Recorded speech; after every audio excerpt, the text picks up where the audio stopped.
Drama serial Chaalbaaz की अगली किस्त में हम देखेंगे कि इशल ने जब से अपनी माँ को बताया है कि वो आशिर के साथ फ्लैट में शिफ्ट हो रही है, उसकी माँ को ये बात कतई तौर पर कबूल नहीं।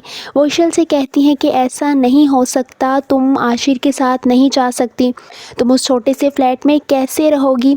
जिस पर इशल अपनी माँ को कहती है कि मैं आशिर से मोहब्बत करती हूँ, उसने अपने घर वालों को मेरी वजह से छोड़ा है, अब मैं उसका साथ हरगिज़ नहीं छोड़ सकती, आप मेरी बात समझें। मगर इशल की माँ कोई बात नहीं सुनती। वो उसे कहती हैं कि मोहब्बत से पेट नहीं भरता, तुम्हें इस सब की आदत नहीं है, तुम बात क्यों नहीं समझ रही।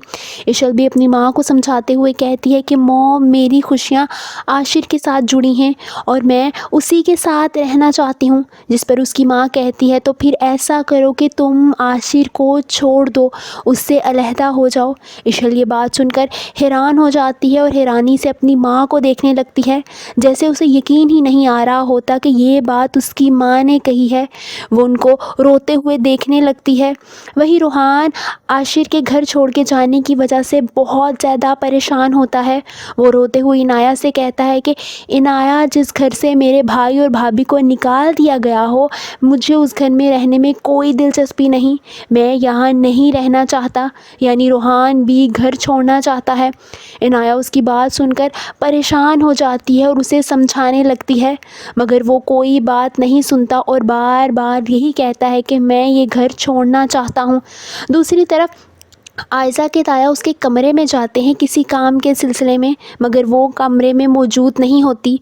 उसका फ़ोन मुसलसल बज रहा होता है। वो फ़ोन के पास जाते हैं और देखते हैं कि आयज़ा की अम्मी यानी मुसर्रत बेगम का फ़ोन होता है।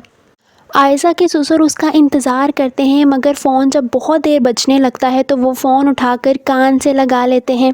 इससे पहले कि वो कुछ बोलते, आयज़ा की माँ बोलने लगती है।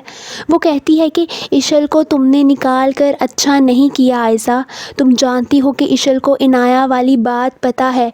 इशल जानती है कि इनाया तलाक याफ्ता है, अगर उसने ये बात किसी को बता दी तो हमारे लिए अच्छा नहीं होगा। ये बात सुनकर आयज़ा के ससुर तो जैसे हवास ही खो बैठते हैं। वो फ़ोन रख देते हैं जब पीछे से आयज़ा आ जाती है। वो हैरानी से आयज़ा से कहते हैं कि इनाया की तलाक हुई थी। आयज़ा ये सब कुछ सुनकर दंग रह जाती है, जैसे उसे यकीन ही नहीं आ रहा होता कि ये बात यूँ इस तरह खुल जाएगी, क्योंकि वो ये सब कुछ सबसे छुपा रही होती है। मगर अब वही बात सामने आ चुकी होती है। उसे समझ ही नहीं आता कि वो क्या कहे। आप सबको क्या लगता है, क्या इस बात के इस तरह से खुलने पर रूहान और इनाया के रिश्ते में कोई दरार आ जाएगी? कमेंट्स में अपनी राय का इजहार ज़रूर कीजिए।